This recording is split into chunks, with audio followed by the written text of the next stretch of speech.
Hello guys, मैं सौरभ। हम पढ़ रहे थे चित्तौड़गढ़ का किला, जिसका पहला पार्ट कंप्लीट हो चुका है। आपने अभी तक नहीं देखा तो जाके ज़रूर देखें। और आज हम पढ़ेंगे दूसरा पार्ट। तो ये जो हम पहले वाले पार्ट में हमने ख़त्म किया था यहाँ पे अपने मंदिरों के ऊपर, ठीक है। आज हम पढ़ेंगे विजय स्तंभ के बारे में, जो अपने कीर्ति स्तंभ है उसके बारे में, मेवाड़ की जो बावड़ियाँ हैं, इसके अलावा थोड़े से उपनाम हैं इसके लिए के, वो पढ़ेंगे, ठीक है। अब भाई देखो, पिछली क्लास में मैंने मंदिर लिखवाए थे, लेकिन वहाँ पे एकलिंगनाथ जी का मंदिर नहीं लिखवाया था। तो आप में से बहुत सारे लोगों के दिमाग में आएगा, सर आपने वो एकलिंगनाथ जी का मंदिर तो लिखवाया ही नहीं, वो तो बहुत इंपॉर्टेंट है, मेवाड़ राजाओं के कुल देवता है, और लकुलिश और पशुपात संप्रदाय जो उसकी प्रधान पीठ है, परकोटा जो उसके बाहर एक परकोटा बना हुआ जो राणा मुकुल ने बनवाया था, ये मंदिर अपने 8वीं सदी के अंदर बप्पा रावल ने बनवाया था। तो ये तो बहुत महत्वपूर्ण है, पूछा जाता है, वाकई में बहुत इंपॉर्टेंट है, तो फिर भी आपने क्यों नहीं लिखवाया सर? तो भाई मेरे पास इसका एक ही आंसर है, वो मंदिर जो है वो उदयपुर के अंदर है। कहाँ पे है? उदयपुर के अंदर। अभी हम क्या पढ़ रहे हैं? चित्तौड़गढ़ पढ़ रहे हैं, ठीक है। मैं चाहता तो लिखवा देता, बहुत सारी चीज़ें मैं लिखवाता हूँ बाहर की, पर यहाँ पे उसको नहीं लिख सकते, क्योंकि आप फिर उस मंदिर को क्या करोगे, इन मंदिरों के साथ में याद रख लोगे।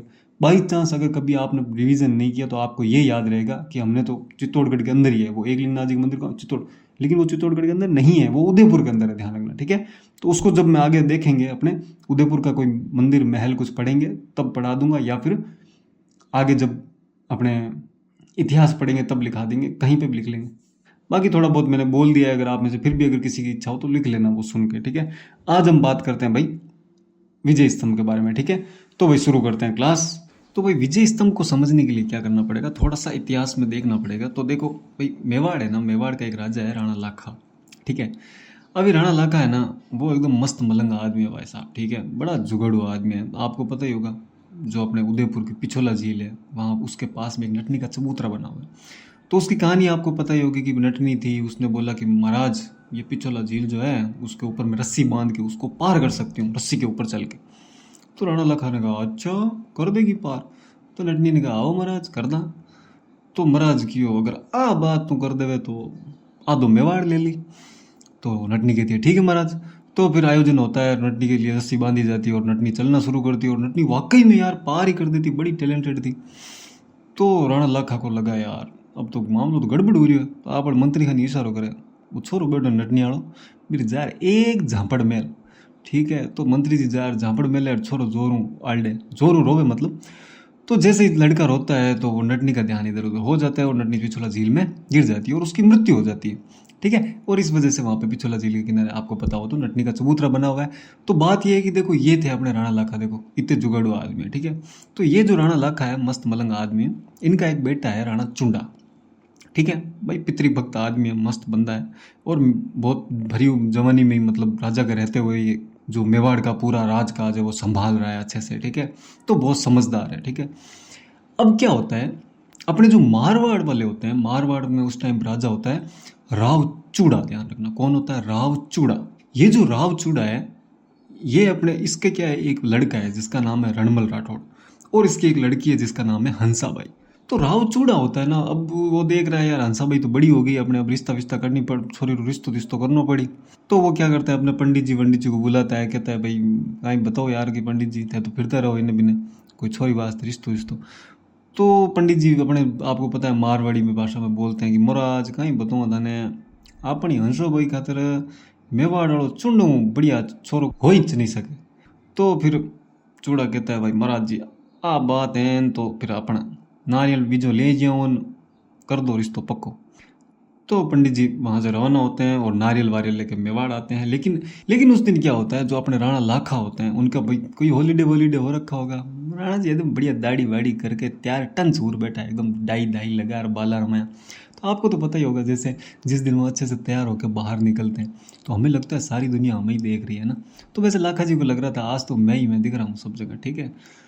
तो फिर क्या होता है, वो जैसे ही महाराज जी वो पंडित जी वगैरह जो मारवाड़ से आ रखे होते हैं वो दरबार के अंदर जाते हैं, तो वो कहते हैं महाराज जी मारवाड़ से रिश्ता आया है। तो राणा जी हंसने लगते हैं, क्या आ कोई उम्र है मार ब्याह करने। जन वो पंडित जी कहते हैं महाराज जी आपके लिए नहीं, राजा जी राणा जी आपके लिए नहीं आया रिश्ता, रिश्ता आपके छोरे के लिए आया है, चुंडा के लिए। तो जो सभा में सरदार बैठे होते हैं वो सारे हंसने लग जाते हैं। तो पिताजी पे हंसते हैं तो जो उनका पुत्र चुंडा है उसको गुस्सा आ जाता है। तो चुंडा कहता है भाई अगर पिताजी को पसंद है तो पिताजी शादी करी, ठीक है, मैं तो कौन करो भंसा भाई हो गया।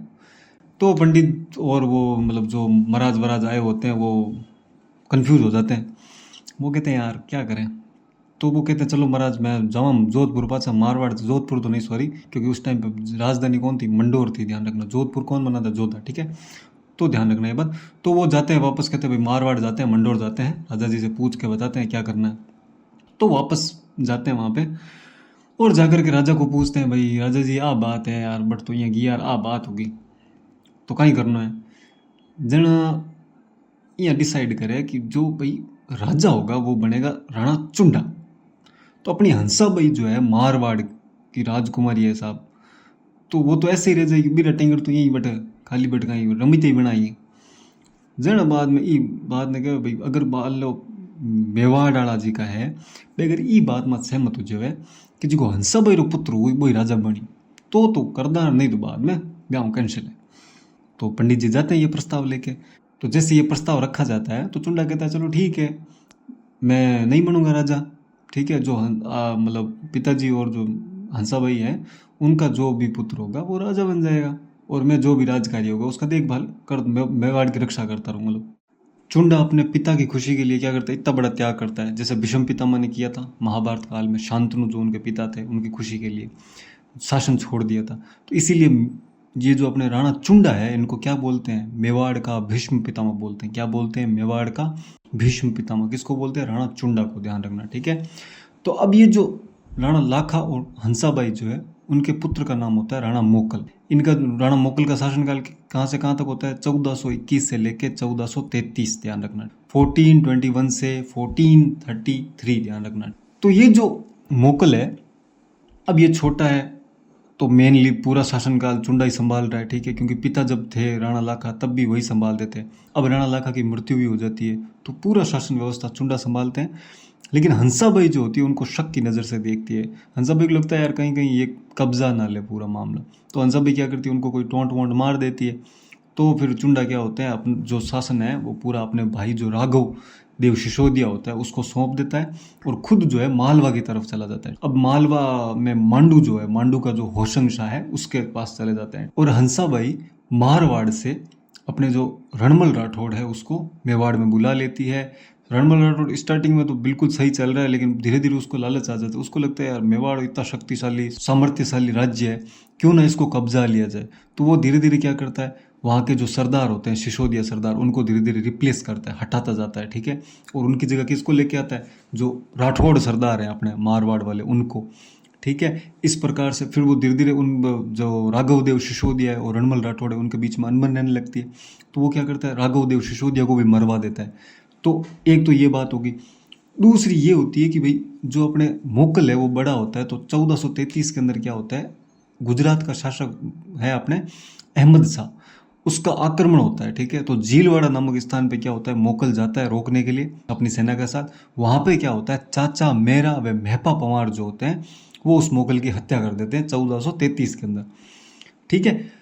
अब क्या होता है, मोकल का जो बेटा है राणा कुंभा, ध्यान रखना, वहाँ से उसका शासनकाल शुरू होता है, ध्यान रखना, 1433 से लेकर 1468 तक। ये जो कुंभा है, अब इस कुंभा के सामने क्या है, दो चैलेंजेस है। एक तो रणमल राठौड़ है ना, उसकी सेटिंग करनी बहुत ज़रूरी है, बिकॉज वो क्या कर रहा है, धीरे धीरे मेवाड़ की सत्ता को खोखला कर रहा है, उसको कब्जा रहा है। दूसरा ये कि जो उसके पिता के हत्यारे हैं चाचा व मेरा और मेहपा पंवार, जो कि मालवा का जो महमूद खिलजी प्रथम है उसकी शरण में जाके छुप गए, उनको मारना है, उसको हत्या करनी है उनकी। तो कुंभा क्या करता है, सबसे पहले जो अपने मालवा का जो महमूद खिलजी प्रथम है उसको कहता है भाई महमूद खिलजी क्या फालतू लड़ाई करे, मार पिताजी रहतिया रहे 2-3 बे चाचार मेरार पमार बंद दे दे ठीक रहे। तो महमूद खिलजी री बीटम थोड़ी सी मालवा और सत्ता ही भी करनी, मालवा आपको पता है खूब धन धान्य वाले क्षेत्र है। तो महमूद खिलजी ने कहा जा कौन दूँ जच्चे कर ले। तो राणा कुंभा ने कहा चलो ठीक है भाई जच्चे कर ले देना आजा मैदान में। तो फिर एक युद्ध होता है बहुत ही शानदार जिसको अपने बोलते हैं सारंगपुर का युद्ध, ध्यान रखना, ठीक है। सारंगपुर का युद्ध जो कि 1437 के अंदर होता है, ठीक है ना, 1437, ध्यान है 37 ध्यान रखना, सारंगपुर का युद्ध, ठीक है। इसी सारंगपुर युद्ध या फिर जो मालवा विजय बोलते हैं इसको, ठीक है, क्योंकि मालवा का शासक था वो। तो ये जो मालवा विजय है या ये जो सारंगपुर का युद्ध है, इसमें विजय हुआ राणा कुंभा। तो उस खुशी में उसने क्या किया, विजय स्तंभ बनाया, ध्यान रखना, विजय स्तंभ, विक्ट्री टावर, जय स्तंभ, विष्णु ध्वज, ध्यान रखना, उसका निर्माण करवाया, ठीक है। तो ये जो विजय स्तंभ है, इस विजय स्तंभ से याद आया कि राजस्थान के अंदर है ना 5 विजय स्तंभ है, ध्यान रखना। कितने विजय स्तंभ है, 5 विजय स्तंभ, जिनके बारे में जब मैं आपको बयाना का दुरुप पढ़ाऊंगा तो अच्छे से लिखवा दूंगा। एक बार आप ध्यान रखना, कितने हैं, 5 विजय स्तंभ, ठीक है। एक तो बयाना में है जो कि समुद्रगुप्त के काल में बना हुआ है, ध्यान रखना। दूसरा मंडोर के अंदर, ध्यान रखना, गुज्जर प्रतिहार शासक था बाउट, कहीं कहीं आपको कुकुट भी लिखा हुआ मिलेगा, तो उसने बनवाया था। तीसरा जो है वो अपने राणा कुंभा द्वारा निर्मित विजय स्तंभ जो कि चित्तौड़गढ़ में, ध्यान रखना। चौथा अहुआ पाली जो है वहां पे बना हुआ है, सुगली माता का मंदिर है उसके पास में बना हुआ है, जो कि 1857 के क्रांतिकारियों ने बनवाया था, ध्यान रखना, ठीक है। कुशाल सिंह चंपावत जो कि अपने आपको चलावास का युद्ध या काले गोरों का युद्ध आपने पढ़ रखा होगा या थोड़े बहुत सुना होगा उनके उसके बारे में, तो उसकी जीत के बाद में वो बना हुआ है, ठीक है। और पांचवा जो है वो है 1965 का जो युद्ध हुआ था अपने भारत पाकिस्तान का, उसकी विजय के बाद में क्या हुआ था, जो अपने भारत सरकार है उसने बनवाया था, जो कि 1965 में बना हुआ है, ठीक है, जैसलमेर के अंदर। तो आपको पूरी कहानी समझ में आ गई होगी कि विजय स्तंभ क्यों बनाया गया था। तो अब पढ़ते हैं विजय स्तंभ के बारे में कि क्या इसके अंदर महत्वपूर्ण बातें हैं जो हमें ध्यान रखनी है। तो चलो भाई विजय स्तंभ को बना लेते हैं। तो विजय स्तंभ अगर मैं बनाऊं तो थोड़ा इस टाइप से है, ठीक है। तो ये जो इमारत है वो 30 फुट चौड़ी और 122 फुट लंबी है, ध्यान रखना, ठीक है। 122 फीट लंबी है, ध्यान रखना। और इसके ऊपर चढ़ने की जो सीढ़ियाँ हैं, सीढ़ियाँ भी लगी हुई है, 157 सीढ़ियाँ। चलो यहाँ बना देता हूँ। अब ये दोनों बातें देखो इंपॉर्टेंट नहीं है, ठीक है, थोड़ी सी ऐसे लिखवा दी ताकि भाई एसोसिएट हो जाए चीज़ें साथ में कि भाई चलो ठीक है। अब आ रही है मेन इंपॉर्टेंट बात है, ठीक है। ये तो आपको पता चल ही गया होगा कि बनवाया किसने, कुंभा ने बनवाया, ठीक है।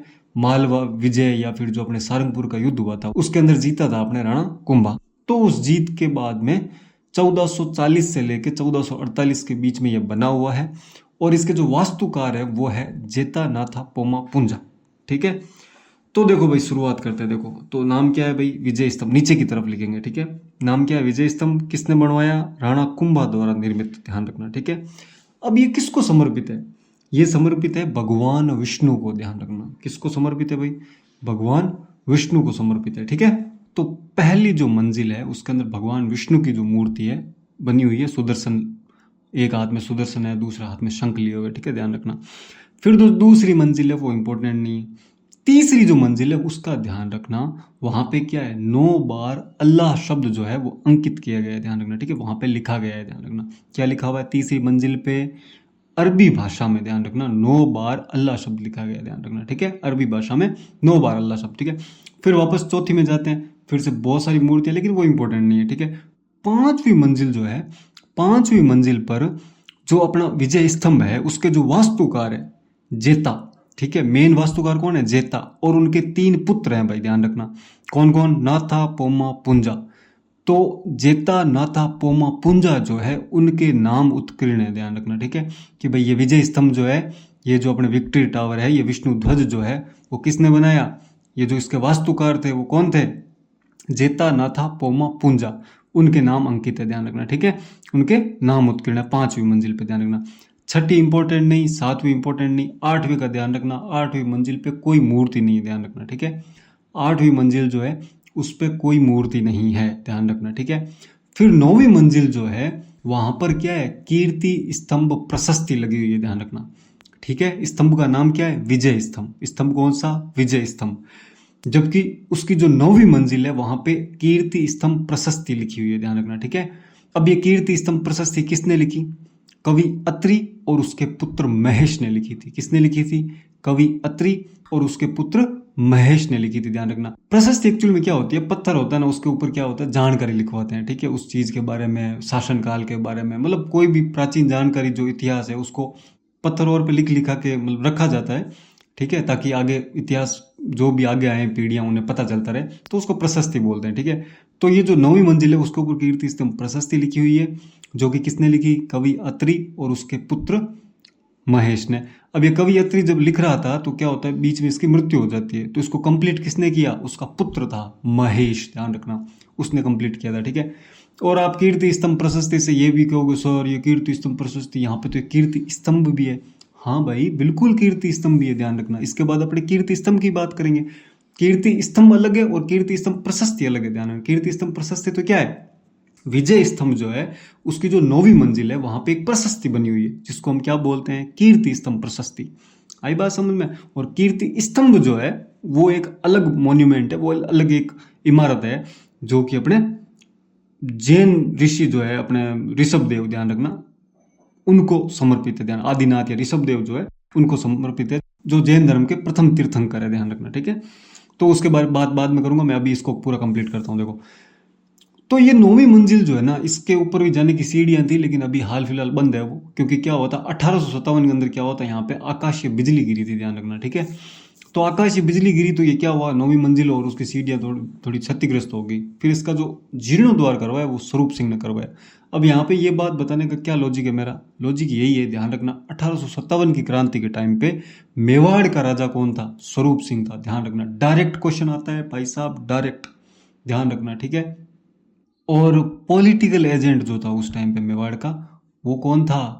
वो था मेजर सावर्स, ध्यान रखना। मेवाड़ का पॉलिटिकल एजेंट मेजर सावर्स, ध्यान रखना, ठीक है। तो अब इससे ध्यान रखना, 1857 की क्रांति के टाइम पे जोधपुर का चामुंडा माता मंदिर है ना, वो भी क्षतिग्रस्त हुआ था। तो उस टाइम पे राजा कौन था? तखत सिंह था जोधपुर का, जो कि उस चामुंडा माता मंदिर का जीर्णोद्वार करवाता, ध्यान रखना, ठीक है। और उस टाइम पे जो अपने मेक मैशन था वो वहाँ का पॉलिटिकल एजेंट था, ठीक है। तो ये दोनों चीज़ें थोड़ी सी ध्यान रख लेना, इंपॉर्टेंट है भाई, ठीक है, क्योंकि डायरेक्ट क्वेश्चन आता है भाई, इसीलिए मैंने यहाँ बताई है, ठीक है। अब भाई 5-6 चीज़ें और ध्यान रख लो, उसके बाद विजय स्तंभ अपने कंप्लीट हो जाएगा, ठीक है। आपको ज़्यादा परेशान नहीं करूँगा मैं।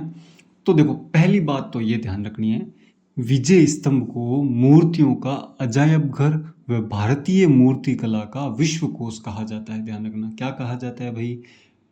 मूर्तियों का अजायब घर, ध्यान रखना। मूर्तियों का अजायब घर क्यों कहा? क्योंकि बहुत सारी मूर्तियां अंदर और बाहर की तरफ, इसलिए मूर्तियों का अजायब घर। भारतीय मूर्ति कला का विश्वकोश, ध्यान रखना। भारत के अंदर जितने प्रकार के देवी देवता है, उनकी जो अलग अलग टाइप की मूर्तियां, वो लगभग सारी की सारी यहाँ बनी हुई है, ध्यान रखना, ठीक है। तो इसीलिए क्या कहा? भारतीय मूर्ति कला का विश्वकोश कहा, ध्यान रखना, ठीक है। दूसरी बात ये ध्यान रखना कि राजस्थान माध्यमिक शिक्षा बोर्ड, राजस्थान पुलिस, वन विभाग, ध्यान रखना, कौन कौन? राजस्थान माध्यमिक शिक्षा बोर्ड, राजस्थान पुलिस और वन विभाग, इनका जो प्रतीक चिन्ह है, ध्यान रखना, लोगो जो है वो कौन है? विजय स्तंभ है, ध्यान रखना। विजय स्तंभ जो है वो उनके लोगो पे बना हुआ है, ध्यान रखना, ठीक है। 90 लाख रुपए लागत थी, यहाँ पे 3-4 जगतियां बनी हुई है, मंडप कितने बने हुए हैं। तो इस टाइप के क्वेश्चन फालतू में परेशान नहीं होना है अपने को, ठीक है। तो इन बातों को मैं नहीं छोड़ते हैं अपने यहीं पे। अगली बात देखो इंपॉर्टेंट, राजस्थान का प्रथम स्मारक जो है, राजस्थान का प्रथम स्मारक विजय स्तंभ है, जिस पर क्या हुआ था? 15 अगस्त 1949 को 1 रुपए का डाक टिकट जारी हुआ था, ध्यान रखना। राजस्थान का प्रथम स्मारक, ध्यान रखना।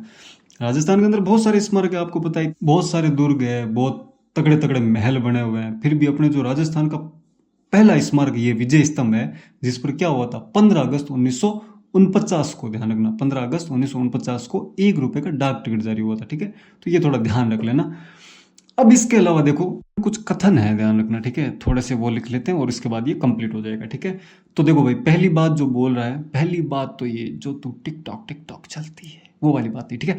अब देखो वापस, विजय स्तंभ जो है वो कुतुब मीनार से श्रेष्ठ है, ध्यान रखना। कुतुब मीनार जानेंगे अपने दिल्ली वाली, ठीक है। तो ये कौन कह रहा है? Colonel James Tod. Colonel James Tod का नाम आते हैं आपके दिमाग में, राजस्थान के इतिहास का जनक, घोड़े वाला बाबा, ठीक है। ये जो अपने कर्नल टोड साहब है, ध्यान रखना, जिन्होंने अपने राजस्थान को राजस्थान या राजस्थान नाम बोला था। अपनी जो उनकी एक किताब भी थी, उसका नाम मैं तो नहीं बताने वाला, आप बताओ कमेंट बॉक्स में, ठीक है। दूसरी बात जो है, विजय स्तंभ रोम के टार्जन के समान है, ध्यान रखना, ठीक है। रोम जो है वहां पे एक टार्जन, एक बड़ी लंबी इमारत है, उसके समान है। ये किसने बोला? फर्ग्यूसन ने बोला। किसने बोला? फर्ग्यूसन ने बोला, ध्यान रखना, ठीक है। अब ये फर्ग्यूसन जो है ना, वो आमेर का प्रवेश द्वार है, गणेश पोल, उसको विश्व का सबसे सुंदर दरवाजा बोल रहा है। अपने उदयपुर का राजमहल है, उसको अपने विंडसर के महल बोल रहा है, ठीक है। तो ये फर्ग्यूसन भी थोड़ा ध्यान रखना इसका। ये अपने विजय स्तंभ को क्या बोल रहा है, रोम के टार्जन के समान बोल रहा है, ठीक है। रोम का जो टार्जन है उसके समान, ठीक है। तीसरी बात है, उपेंद्र नाथ डे जो है ना, उन्होंने इसको विष्णु ध्वज कहा, ध्यान रखना, ठीक है। तो विजय स्तंभ को विष्णु ध्वज कहा, ध्यान रखना, विजय स्तंभ को विष्णु ध्वज कहा, किसने, उपेंद्र नाथ डे ने, ध्यान रखना, ठीक है। विजय स्तंभ को विष्णु ध्वज कहा, ध्यान रखना, ठीक है। चौथी बात जो है, विजय स्तंभ संगीत की भव्य चित्रशाला है। विजय स्तंभ संगीत की भव्य चित्रशाला है, इसको मैं लिख देता हूं, संगीत की भव्य चित्रशाला, ध्यान रखना। ये संगीत की भव्य चित्रशाला किसने कहा, सीमा राठौड़ ने कहा, ध्यान रखना, ठीक है। ये थोड़ा सा ध्यान ही रख लेना, बाकी कोई खास नहीं है। अब दो और लिखवा देता हूं, एक है लोक जीवन का रंगमंच, ध्यान रखना। विजय स्तंभ को लोक जीवन का रंगमंच किसने कहा, तो लोक जीवन का रंगमंच बोला डॉक्टर गोपीनाथ शर्मा ने। किसने बोला, डॉक्टर गोपीनाथ शर्मा, ध्यान रखना, ठीक है। इतिहासकार, आपको पता ही होगा। और जो दूसरी है वो है अपने विजय स्तंभ मूर्ति कला की अनुपम निधि या विश्वकोश है। ये बात किसने बोली, डॉक्टर गौरीशंकर हीराचंद ओझा। इसको आप इतना सा याद रख लेना, मूर्ति कला की अनुपम निधि, मूर्ति कला की अनुपम निधि और विश्वकोश किसने बोला, गौरीशंकर हीराचंद ओझा। इसके अलावा हिंदू देवी देवताओं प्रतिमा शास्त्री अनुपम निधि, आर.पी. व्यास, ये कोई इंपॉर्टेंट है नहीं, अपने छोड़ देते हैं इसको, आगे बढ़ते हैं, ठीक है। और इसी के साथ ये विजय स्तंभ से संबंधित जितनी भी चीजें थी वो अपने कंप्लीट हो गई। अब आगे बात कर लेते हैं थोड़ी सी कीर्ति स्तंभ की, ध्यान रखना। ये विजय स्तंभ है ना, इसके पास में क्या है, एक छोटा सा स्मारक बना हुआ है जिसको अपने बोलते हैं कीर्ति स्तंभ, ध्यान रखना, ठीक है। अब ये कीर्ति स्तंभ जो है 7 मंजिला इमारत है, 76 फुट ऊंचा है, ध्यान रखना। कभी कहीं कहीं आपको 85 फुट भी लिखा हुआ मिलेगा, क्योंकि जगती के ऊपर बना हुआ, अगर जगती वाली लंबाई जोड़ दें इसके अंदर तो ये 85 फीट हो जाता है, 85 फीट, बट एक्चुअल में ये 76 फीट का है। 7 मंजिला इमारत है। इसमें ध्यान रखने लायक जो बातें हैं ना, वो 3 बातें आप मैं नोट करवा देता हूँ, वो ध्यान रखना। पहली बात, कीर्ति स्तंभ जो है वो जैन प्रशस्ति है, ध्यान रखना। जैन प्रशस्ति मतलब क्या है, पूरा का पूरा स्तंभ है ना, उसके ऊपर इतिहास की जानकारी दर्ज है, ध्यान रखना, ठीक है। इसलिए क्या है, कीर्ति स्तंभ जैन प्रशस्ति होगी। दूसरी जो बात है, जैन व्यापारी, ध्यान रखना, ठीक है। जीजा शाह बगीरवाल जो था, या आपने जीजा शाह याद रख लेना, उसने बनवाया था। तीसरी बात जो है, तीसरी और अंतिम बात यह है कि जो ऋषभदेव या आदिनाथ जो है जैन धर्म के प्रथम तीर्थंकर जो है, ठीक है, ऋषभदेव या आदिनाथ, उनको समर्पित है, ध्यान रखना, ठीक है। इतनी सी बातें ध्यान रख लेना और ये कंप्लीट हो जाएगा। इसी के साथ अपने विजय स्तंभ और कीर्ति स्तंभ जो है वो कंप्लीट होता है मेवाड़ के अंदर। अब ये जो अपना चित्तौड़गढ़ का किला है वो कंप्लीट होने ही वाला है, बस थोड़ी सी बावड़ियाँ पढ़ लेते हैं और थोड़े उपनाम है वो देख लेते हैं। तो अब देखो भाई, एक बावड़ी है जिसका नाम है गोसुंडी की बावड़ी। क्या नाम है भाई, गोसुंडी की बावड़ी चित्तौड़गढ़ की सबसे महत्वपूर्ण और इंपॉर्टेंट बावड़ी। पूछा जाने वाला क्वेश्चन है और आगे भी पूछा जाएगा, हो सकता है इन्हीं दिनों पूछ लिया जाए किसी एग्जाम में, ठीक है, इंपॉर्टेंट है भाई। गोसुंडी की बावड़ी क्यों इंपॉर्टेंट है, क्योंकि गोसुंडी की बावड़ी जो है वो रायमल की पत्नी श्रृंगार देवी ने बनवाई थी, ठीक है। आप पूछोगे अब रायमल कौन है, तो कुंभा जो है, राणा कुंभा, उसके 2 बेटे।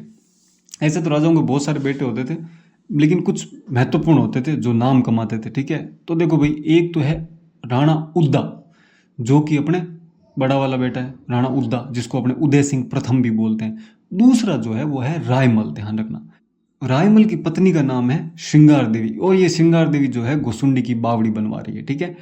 तो गोसुंडी की बावड़ी इंपॉर्टेंट इसलिए है क्योंकि वो श्रृंगार देवी ने बनाई, और श्रृंगार देवी इंपॉर्टेंट इसलिए क्योंकि वो राव जोधा की पुत्री थी, और राव जोधा इसलिए इंपॉर्टेंट है क्योंकि 1452 के अंदर, 1452 के अंदर आवल बावल की संधि हुई थी। उस संधि के तहत क्या हुआ था, ये जो रायमल है उसका विवाह हुआ था श्रृंगार देवी के साथ में, ध्यान रखना। आवल बावल की संधि आपको पता होगा कि मैंने आपको पहले बता रखा है, जो अपने रणमल राठौड़ है उसको वो क्या करता है, मेवाड़ के अंदर कहीं ना कहीं कब्जा करने की कोशिश करता है। तो फिर जब कुंभा राजा बनता है तो वो उसको क्या करता है, मरवा देता है रणमल राठौड़ को, और फिर वो क्या करता है, उस जोधा को भी मारने की कोशिश करता है। तो जोधा इधर उधर भाग रहा है, लेकिन राणा कुंभा उसका पीछा छोड़ ही नहीं रहा। तो फिर बाद में जो हंसाबाई है, जोधा की बुआ जो है, उनकी मध्यस्थता में क्या होता है, आवल बावल की संधि होती है। कुंभा ने क्या कर रखा होता है, मंडोर के ऊपर कब्जा कर रखा होता है, वो सारे कुंभा छोड़ देता है और मारवाड़ पे हमला नहीं करेगा, और मारवाड़ वाले जो है वो मेवाड़ की तरफ नहीं आएंगे। तो ये एक कंप्लीट हुई, ठीक है, गोसुंडी की बावड़ी, ध्यान रखना। क्या नाम है, गोसुंडी की बावड़ी, श्रृंगार देवी बनवाती, रायमल की पत्नी, ठीक है। अब देखो, एक बावड़ी का नाम है घी तेल बावड़ी। क्या नाम है? घी तेल बावड़ी। ठीक है, कहते हैं भाई ये बनी थी ना तो घी और तेल से बनी हुई है। ठीक है, नींव के अंदर। ठीक है, पानी की जगह घी तेल का प्रयोग किया गया। तीसरा जो है वो है भीमलत कुंड, ध्यान रखना। ठीक है, अब ये भीमलत कुंड है ना, यानी भीम ने, कहते हैं भाई भीम ने लात मारी और एक कुंड बन गया, तो भीमलत कुंड। ठीक है, भीमलात कुंड या भीमलत कुंड बोलते हैं। अब ये तीन, मतलब ये भीमलत कुंड जो है वो 3 जगह है, ध्यान रखना। एक बेराट में भी है, एक आमेर में भी है और एक चित्तौड़गढ़ में भी है। ठीक है, ध्यान रखना, कहीं पे भी पूछ ले तो आप ध्यान रखना, एक बेराट के अंदर है, एक आमेर के अंदर है और एक चित्तौड़गढ़ के अंदर है। ठीक है, एक बैराट के अंदर है, एक आमेर के अंदर, एक चित्तौड़गढ़ के अंदर। भीमलत कुंड, ध्यान रखना, तीनों जगह आपको मिलेगा ये देखने को। ठीक है, सेम नाम का। चौथी जो है वो है खातन की बावड़ी, ध्यान रखना। चौथी क्या है? खातन की बावड़ी, ध्यान रखना, ये भी इंपॉर्टेंट है, थोड़ा ध्यान रखना इसका। ठीक है, खातन की बावड़ी, ध्यान रखना, खातन की बावड़ी। और लास्ट और अंतिम जो है वो है अपने रत्नेश्वर तालाब, जो कि रतन सिंह ने बनवाया था। ठीक है, रत्नेश्वर तालाब, ध्यान रखना, रत्नेश्वर तालाब, रत्नेश्वर तालाब। अब इसके बाद इस किले के उपनामों की बात कर लेते हैं। तो इस किले के जो उपनाम है उसमें सबसे पहला आता है दुर्गों का सिरमौर, ध्यान रखना। ठीक है, दुर्गों का सिरमौर, ध्यान रखना। ठीक है, दुर्गों का सिरमौर। यहाँ पे नोट लगा के एक बात लिखना कि जो मारवाड़ का सिरमौर है वो किसको बोलते हैं? मेहरानगढ़ दुर्ग को, ध्यान रखना। मारवाड़ का सिरमौर मेहरानगढ़, जबकि दुर्गों का सिरमौर कौन है भाई? चित्तौड़गढ़ का दुर्ग, ध्यान रखना। ठीक है, राजस्थान का गौरव, ध्यान रखना। दूसरा क्या है? राजस्थान का गौरव। तीसरा याद रखना, मालवा का प्रवेश द्वार, ध्यान रखना, मालवा का प्रवेश द्वार। आपको पता होगा जो मालवा है ना, वहां जाने का, दिल्ली से मालवा जाने का रास्ता जो है उसके बीच में पड़ता है चित्तौड़गढ़, ध्यान रखना। ठीक है, तो आप दिल्ली की तरफ से जा रहे हो, मालवा में प्रवेश करने से पहले कौन आएगा? चित्तौड़गढ़। तो क्या हो गया? प्रवेश द्वार हो गया ना मालवा का। ठीक है, तो इसलिए अपने मालवा का प्रवेश द्वार बोलते हैं। और आप पढ़ रखा होगा चंबल नदी के आसपास का जो क्षेत्र है उसको अपने अधिकतर जो मध्य प्रदेश है, ठीक है, तो उसको अपने पहले मालवा बोलते थे, जो कि नदी होने के कारण बहुत ही हरा भरा क्षेत्र था, तो व्यापारिक दृष्टि से, धन धान्य से बहुत संपन्न था। इसीलिए कोई भी दिल्ली में तख्त पे बैठता तो गुजरात पे और गुजरात के बंदरगाहों पे और इधर मालवा जो है उस पर कब्जाने की कोशिश हर किसी ने करी। ठीक है, फिर आता है चौथा, दक्षिणी सीमा का प्रहरी, ध्यान रखना। अब अगर मान लो मालवा की तरफ से अगर आप राजस्थान के अंदर घुसोगे तो दक्षिण में, राजस्थान के दक्षिण में कौन है? चित्तौड़गढ़, ध्यान रखना। तो दक्षिणी सीमा जो है राजस्थान की उसका प्रहरी हो गया। ठीक है, और पांचवा है त्याग व बलिदान का दुर्ग। अब त्याग व बलिदान का दुर्ग तो भाई बिल्कुल है, चित्तौड़गढ़ ने जितने बलिदान दिए मुझे नहीं लगता किसी ने दिए होंगे। ठीक है, क्योंकि आप देख लो, राणा सांगा बहुत सारे युद्ध लड़े, राणा कुंभा बहुत सारे युद्ध लड़े, पन्ना धाय, महाराणा प्रताप, त्याग की बात आए तो महाराणा प्रताप से ऊपर तो कौन ही हो सकता है। ठीक है, इसके अलावा उल्टा लगे युद्ध अपने, आपको याद होगा अमर सिंह प्रथम। ठीक है, क्या भाई साहब युद्ध था।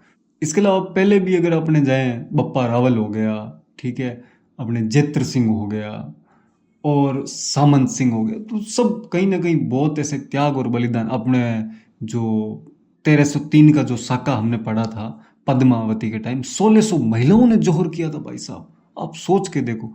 तो भाई सच में त्याग व बलिदान का दुर्ग, ध्यान रखना। ठीक है, राजस्थान का सबसे बड़ा लिविंग फोर्ट। ठीक है, राजस्थान का सबसे बड़ा लिविंग फोर्ट, ये बात मैं पहले लिखा चुका हूँ। राजस्थान का सबसे बड़ा आवासीय किला, आपको याद आ रहा होगा, ये मैं लिखवा चुका हूँ। तो राजस्थान का सबसे बड़ा लिविंग फोर्ट या राजस्थान का सबसे बड़ा आवासीय किला, ध्यान रखना। ठीक है, तो वही इसी के साथ ये कंप्लीट होता है। अब एक बात थोड़ी ध्यान रख लेना, मैं वापस पुराने वाले में थोड़ी नोट कर देता हूँ। चित्तौड़गढ़ दुर्ग पर प्रथम विदेशी आक्रमण मामू ने किया था, ध्यान रखना। ठीक है, मामू ने, ध्यान रखना, अफगान शासक था ये, तो इसका ये प्रमाण मिलता है। और इसके अलावा ये जो आकृति मछली के जैसी है, इसकी आकृति सर्पिलाकार मार्ग है, 2 किलोमीटर लंबा है, 8 से 9 किलोमीटर मतलब किलोमीटर चौड़ा है, राजस्थान का सबसे बड़ा दुर्ग है। ठीक है, किले के अंदर खेती होती थी, तो ये कॉमन बातें हैं, आप अगर नॉर्मल अगर सुन लोगे तो भी याद हो जाएगी, कोई ज़्यादा विशेष भी नहीं है। ठीक है, लिविंग फोर्ट ध्यान रखना, राजस्थान के अंदर 2 ही है, पहला चित्तौड़गढ़ है और दूसरा कौन है? अपने जैसलमेर का सोनारगढ़, ध्यान रखना। ठीक है, और चित्तौड़गढ़ एकमात्र ऐसा दुर्ग है जिसके अंदर खेती होती थी, ध्यान रखना। राजस्थान का एकमात्र दुर्ग ऐसा है जिसके अंदर खेती होती थी भाई साहब, ये थोड़ा इंपॉर्टेंट फैक्ट है, इसको आप नीचे कहीं नोट करो तो देख लेना आप। ठीक है, वो मैंने पीछे लिखवा दिया है, आप अगर देखना चाहो तो देख लेना, पिछली वाली क्लास में आपको मिल जाएगा। इसके अलावा थोड़े बहुत साके वाके मैं सब लिखवा चुका हूँ। अगर आप फिर से नोट करना चाहते हो तो मैं आपको ये PDF अवेलेबल करवा दूंगा, और ये पीछे की तरफ आप इसको भी देख लेना। और इसी के साथ ही क्लास कंप्लीट होती है। और वीडियो को लाइक करो, शेयर करो, और चैनल को सब्सक्राइब करो। और भाई पढ़ाई करो अच्छे से टाइम वेस्ट करने का नहीं है। आपको पता होगा वैकेंसियाँ आ रही है, तो चलो भाई ढंग से पढ़ना भाई, ठीक है। आप सभी को ऑल द बेस्ट। टाटा।